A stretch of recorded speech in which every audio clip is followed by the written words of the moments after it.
Bueno, les voy aquí a contar una pequeña historia de mi tránsito, diría, de México a Estados Unidos y viceversa. En 1955 mis padres emigraron a los Estados Unidos.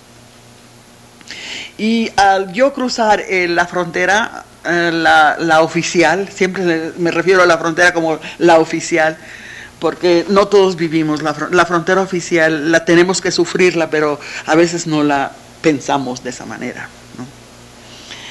Al cruzar esa frontera, que oficialmente marca la separación de dos naciones-estados, y que se ritualiza por medio de la presentación de documentos, casi instantáneamente me hice persona de ascendencia mexicana, que ahora iba a vivir en los Estados Unidos. Como yo solo tenía 11 años y apenas empezaba a aprender la historia de cómo se formó México, ¿no? Lo que nos cuentan en la escuela, yo en efecto no sabía lo que quería decir ser una persona de ascendencia mexicana, fuera de la familia y del pueblo en los pueblos en que nací y llevé mis primeros 11 años de vida, o sea, frontera Monclova, Coahuila, ¿no?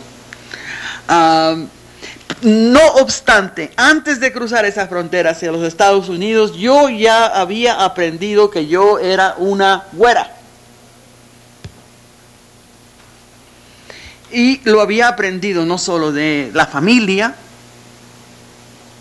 ¿no?, sino también en relación con mis primas que habían nacido en Texas, ¿no? Y las que habían nacido en Texas, entre ellas había güeras y habría prietas, y en efecto los padres, el padre más que la madre, le decía a sus hijas más morenas: oye, prieta, ven aquí. Y que se me dijera a mí, ay, qué güera estás, ven para acá, tal y cual. No, ya lo va marcando a uno. Y todavía uno, en efecto, no tiene otro conocimiento de mexicanidad, ¿me entiende? Más allá de esa experiencia pequeña, ¿no?, familiar. Pero se daba uno cuenta que sí se atribuía una valorización mayor en términos sociales, en relación con otros, que incluía a la familia, a los vecinos, ¿no? O sea, que antes de partir de México ya se me había indoctrinado en el valor mayor de ser más blanco que otros. O sea que no solo aprendí eso en los Estados Unidos, aprendí otras cosas en los Estados Unidos. O sea, eso ya lo iba aprendiendo en México mismo.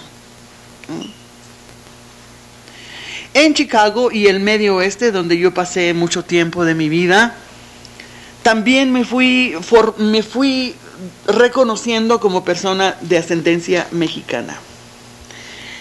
Se me transformó en una etnia que era diferente de esos de anglos y otros de ascendencia europea, y que era una etnia que no era una etnia blanca, sino de rasgos raciales sospechosos.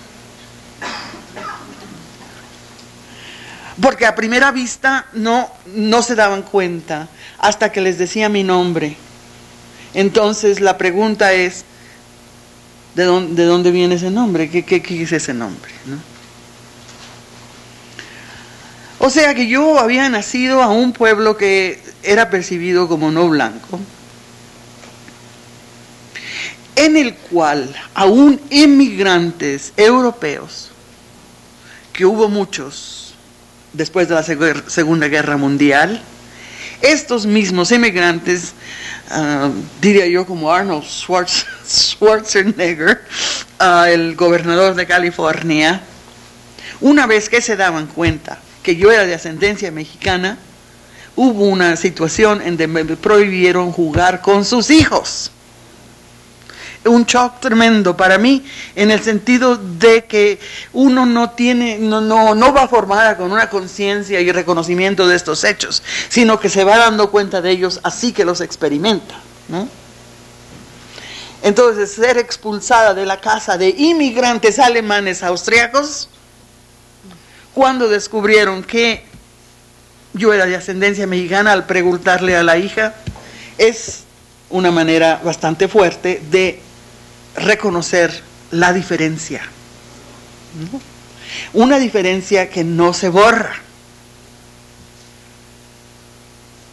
en la percepción anglo-europea, que yo vengo llamando anglo-europea. Entonces, desde este punto de, bueno, y como le he contado a Marisa y otras personas, ¿no? Yo era, pronto, en mi adolescencia, yo era la encargada de buscar apartamentos para que tener más oportunidades en el alquiler, ¿no? Para tener más oportunidades en el alquiler. Entonces, mi familia misma reconoció que si me mandaban a mí y a mi mamá, porque mi mamá era güera también, si iba yo y mi mamá a buscar apartamentos, teníamos mejor oportunidad, más posibilidades que si iba mi papá. Entonces, ahí lo dejábamos en casa.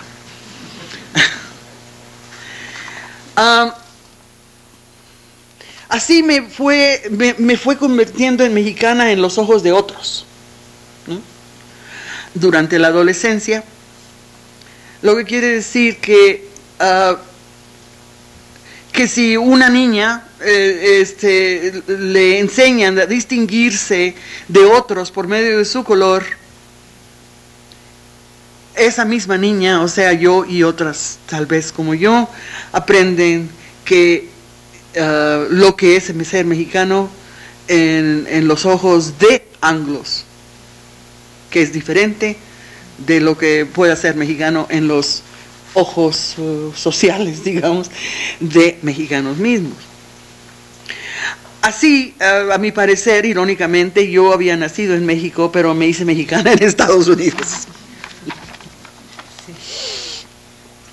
O sea, hacerse mexicana en Estados Unidos es aprender las múltiples maneras en que somos rechazados y despreciados. Y propongo yo, porque México mismo a priori ya ha sido racializado. Yo no tenía conocimiento de lo que los africanoamericanos llaman passing. ¿Entienden esto de passing? Pasar. ¿Pasar cómo? Pasar. Ellos que ya venían usando esta frase para africanoamericanos que en su presencia física parecían blancos y pasaban de blancos, ¿no? Yo no sabía eso en aquel entonces, o sea, pasar de blanco o como blanco.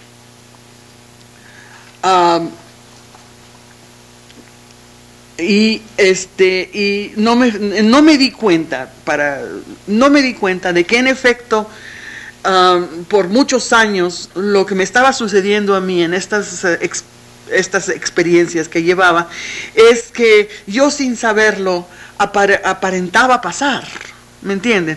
Porque a primera vista parecía tal y cual, ¿no? Pero a segunda vista, al indagar sobre mi genealogía, y a tercera vista, era tan sospechosa como el resto, como todos.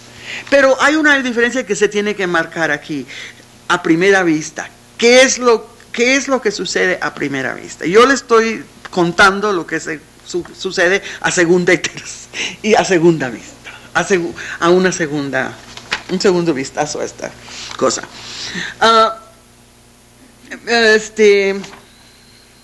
Mi primer experiencia de que en efecto estaba pasando como blanca, como lo entienden los afroamericanos, fue cuando se me dijo, "But you don't look like a Mexican." No te ves, no pareces mexicana.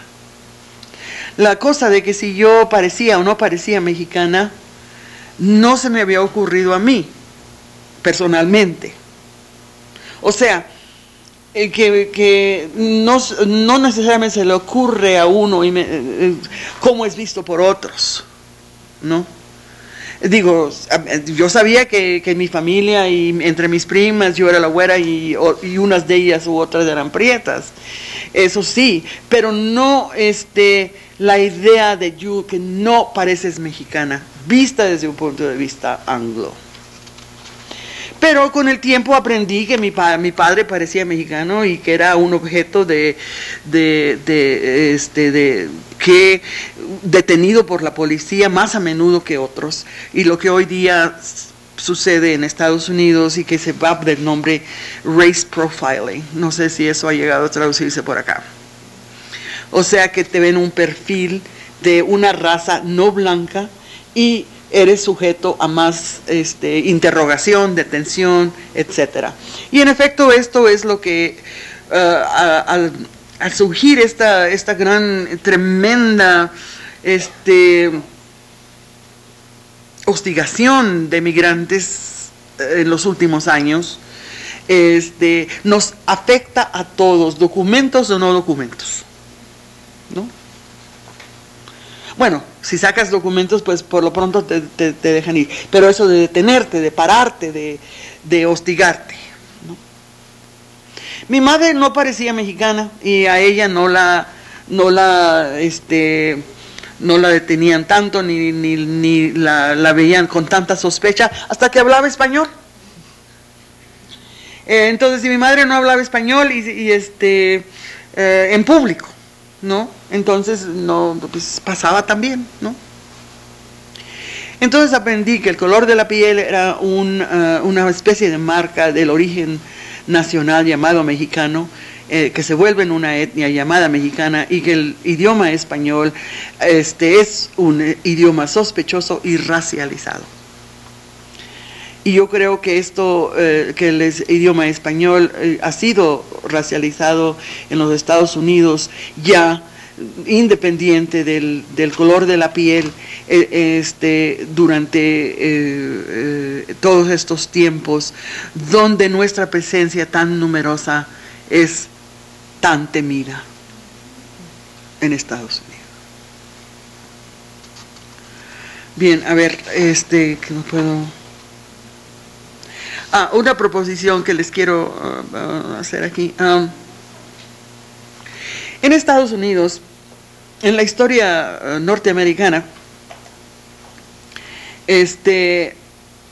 yo he llegado a pensar hoy día que nosotros los de ascendencia mexicanos sufrimos del fenómeno del pensamiento que se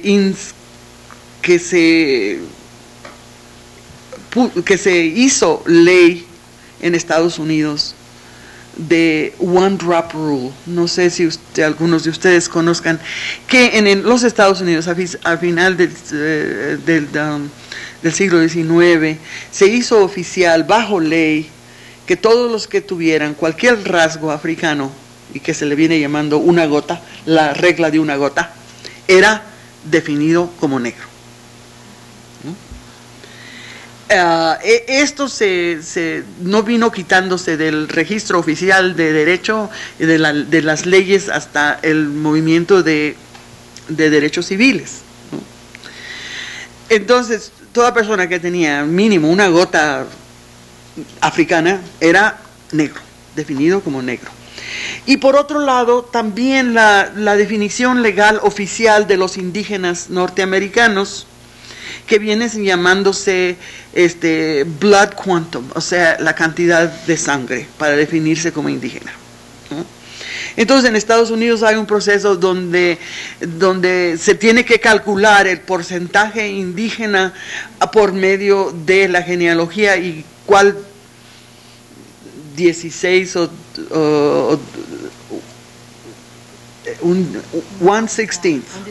un 16% de sangre para calificarse como indígena y ponerse en las tablas oficiales de la etnia específica.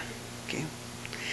Esto también es oficializado por medio de la ley, ¿no?